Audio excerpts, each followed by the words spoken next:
2012 की बात है, हम्म, जब मैं 2011 को एंट्री किया, 2012 के देखो ना, 1 साल के बाद ही तुरंत मुझे मौका मिला उधर। हम्म, एक फ्रेंड था मुझे, डिपार्टमेंट नाम की फिल्म थी उनकी। डिपार्टमेंट। डिपार्टमेंट, इसमें अमिताभ थे, संजय दत्त थे, वो फिल्म थी। वो फिल्म स्टार्ट होके 4 डेज हो चुका था, उसका डीओपी दूसरे थे। तो सडनली वहाँ से मुझे कॉल आया हम्म, कि आप फ्री हो। हाँ मैं फ्री हूँ, तो आ सकते हो। मैंने हाँ आ सकता हूँ। पहले बोला, हम लोग क्या होता है कि थोड़ा सा मैंने हिचकिचाई कि थोड़ा सा, मतलब हाँ बोलो ना क्या। मैंने पूछा डायरेक्टर कौन है, मैंने पूछा नहीं डीओपी कौन है, अच्छा। डायरेक्टर कौन है। हम्म। तो बोला राम गोपाल वर्मा है। तो ओह। मैंने हाँ ठीक है मैं आ रहा हूँ। सडनली मैं बोला आ रहा हूँ। हाँ। चलो, उनको देखा।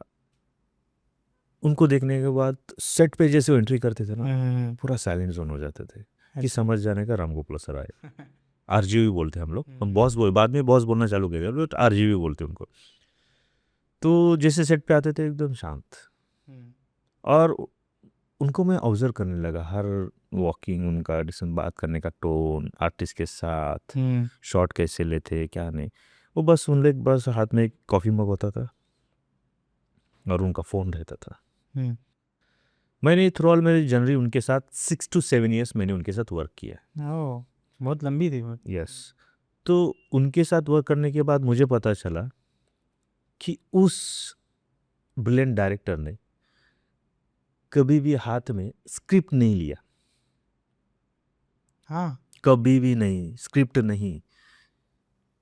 मैं उनका उनके प्री साथ, प्लानिंग इतना जबरदस्त होता था। यस, डिपार्टमेंट, उसके बाद अब तो चप्पन पार्ट 2, उसके बाद 2611 the attack, Satya 2, Veerappan, 12 o'clock जो हम्म। अमेजोन प्राइम पे है, एंड तुम्हारी सरकार 3। 26/11 भी आई थिंक। यस, 26/11। हम्म। फिर सरकार 3, सरकार 3।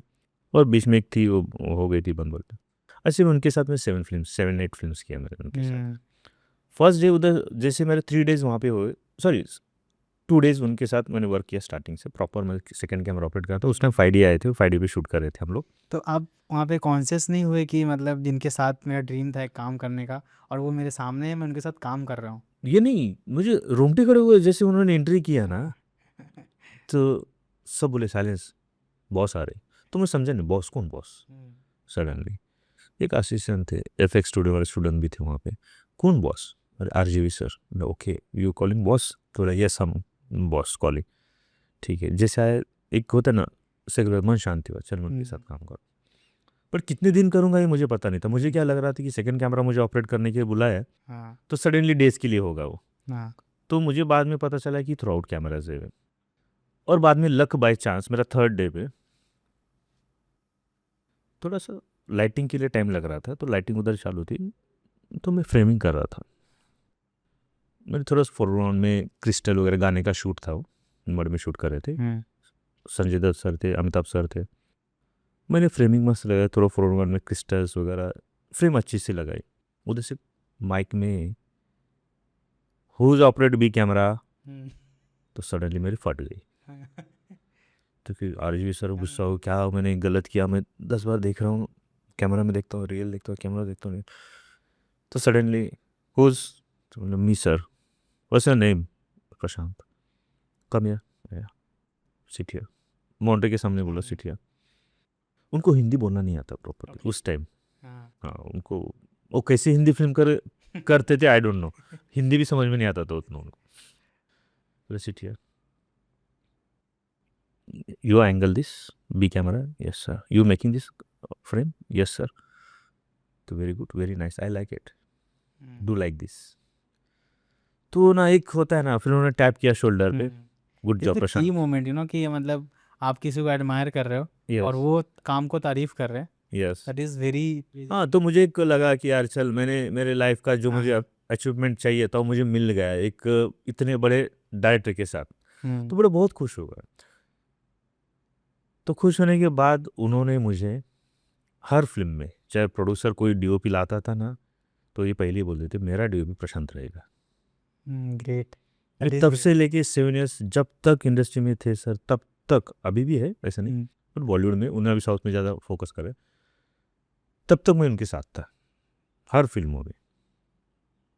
उसमें से मुझे 7 8 फिल्मों से बेस्ट ऑफ वर्क लगा वीरप्पन में। वीरप्पन यस, थोड़ा सा एडवेंचर मूवी देखी एक्शन। नहीं है मैंने, बट देखूंगा, आप देखूंगा मैं। देखो देखो प्लीज़। तो अच्छी थी फिल्म, सब अच्छा वर्क किया था उसमें। बट पता नहीं उनके बोलने में क्या जादू होता है कि हर समझो कोई भी वीरप्पन की बात कर रहा हूँ, नहीं सॉरी, सरकार की बात करता हूँ मैं। सरकार 3 में बच्चन साहब को ना सेट पे 2 शॉट ओके नहीं हुए। थर्ड शॉट के लिए जब बच्चन सर ने बोला कि आरजीवी को व्हाट डू यू वांट, क्या चाहिए एग्जैक्टली मुझे बताओ। अमिताभ बच्चन। हाँ, हम्म कि क्यों ओके नहीं हो रहा मेरा शॉट। हम्म बोले सर आई टेल यू। तो उन्होंने बच्चन साहब के साथ बाहर आए, एक राउंड मारा ऐसे हम्म सीरियसली 2 मिनट्स का राउंड, बात करते करते आए और जैसे बैठे आए सेट पे, set action okay, shot shot okay हो गया। मैंने उनका हर बार भी देखा है, 26/11 में भी ये देखा। उनको लगा थर्ड फोर्थ शॉट आ रहा है ना, ओके नहीं हो रहा है ना, तो वो कोई भी एक्टर होने दो, चाहे बच्चन सर हो चाहे न्यू कमर हो, कोई भी हो, उसके शोल्डर पे, बच्चन साहब के शोल्डर पे हाथ नहीं, बट बच्चन साहब ने उनके शोल्डर पे हाथ डाला था। ये हर एक्टर पे ऐसे डाल के, हाथ डाल के कुछ तो बोलते, क्या बोलते आई डोंट नो। और वो शॉट ओके होने वाला है, जैसे आओगे ना आप शॉट, वो मिलने वाला ही मिलने वाला आपको। कहीं पूछा नहीं उनसे? नहीं, उतनी ताकत नहीं है उनको पूछने के लिए, बट वो बहुत अच्छा। हाँ, बच्चन साहब ने मुझे इतना बोला था, जब हमारा लास्ट डे शूट थे, हम वर्सोवा बीच पे शूट कर रहे थे, अप्रैल एंड का डेज थे, बहुत गर्मी थी बीच पे, तो सब क्रू मेंबर्स और जूनियर आर्टिस्ट उस टाइम, और 400-500 जूनियर आर्टिस्ट थे, तो सबको छाँव में जाकर बैठने बोल दिया, क्योंकि इतने बैठने के लिए किसी के पास, बीच पे थी ना, तो सब लोग किधर किधर छाँव में जाके बैठ रहे हैं। और मैं कैमरा के नीचे बैठा, और स्टेज पे बच्चन साहब चेयर डाल के पूरे धूप में ऐसे बैठे। क्यों? तो वो मुझे ना गिल्टी फील हो रहा, मैं उनके बाजू में बैठा अम्ब्रेला लेके, और सर ऐसे बैठे धूप में। तो मैं हटा दे छतरी, कैमरा अटेंड बोल, तेरा अम्ब्रेला हटा दे, मैं सर के पास सर के पास बोला, सर अम्ब्रेला ले लो अब थोड़ा सा जितना चाहे। नहीं प्रशांत, ऐसे मुझे अच्छा लगता है इतने धूप में। नहीं, आपको बैठना है, आप धूप में छाँव में बैठ सकते हैं, मुझे बच्चन साहब ने बोला। नहीं नहीं सर, मैं भी बैठूंगा। तो उनके साथ ना मुझे उस टाइम ना बहुत बातें करने मिली मुझे, जो 30-40 मिनट से मैं धूप में, मैं तो पूरा तब गया था, मेरी हालत बहुत ख़राब हुई थी, बट मैंने दिखाया नहीं। लेकिन उन्होंने मुझे ज़िंदगी के, अपने फिल्मी की ज़िंदगी के ना कुछ पॉइंट्स है ना बहुत बताए, कि मुझे इतना ही बोला उन्होंने, प्रशांत मैं अभी भी स्ट्रगल कर रहा हूँ। तो मैं शॉक होगा, मैं बच्चन साहब बोल रहे हैं मैं अभी भी स्ट्रगल कर रहा हूँ, तो हम तो अभी तो हमारी क्या लाइफ है फिर। अभी तो फिर हम लोग कुछ है ही नहीं। उन्होंने बोला सर ऐसे कैसे बोले, तो हम क्या, तुम इतने बड़े स्टार हो सर, इंटरनेशनल स्टार हो सर, अभी भी आप ऐसे बोलो सर। नहीं बेटा, कि हर एक डायरेक्टर्स, न्यू डायरेक्टर्स भी आ रहे, यंग डायरेक्टर्स आ रहे, तो उनको क्या चाहिए वो सब मुझे देना ही है, चाहे मेरा 16 ईयर्स का 16 साल का डायरेक्टर्स हो या 60 ईयर्स का डायरेक्टर हो, उसको क्या चाहिए वो मुझे बोलेगा, मैं ही दे दूंगा। ये स्ट्रगल ही हो गया ना मेरा। अच्छे सब्जेक्ट में देखता हूँ, अच्छा काम मिलना चाहिए अच्छे सब्जेक्ट में, बोलेगा सैल्यूट है सर आपको। मतलब ऐसा सोचना मतलब बहुत बड़ी चीज़ है कि मतलब वो अपने आप को ऐसा नहीं बोल रहे कि मैं बड़ा हूँ, वो उसको रिस्पेक्ट कर रहे हैं जो डायरेक्टर नए लोग हैं, नए यस, क्रू मेंबर्स आ रहे हैं।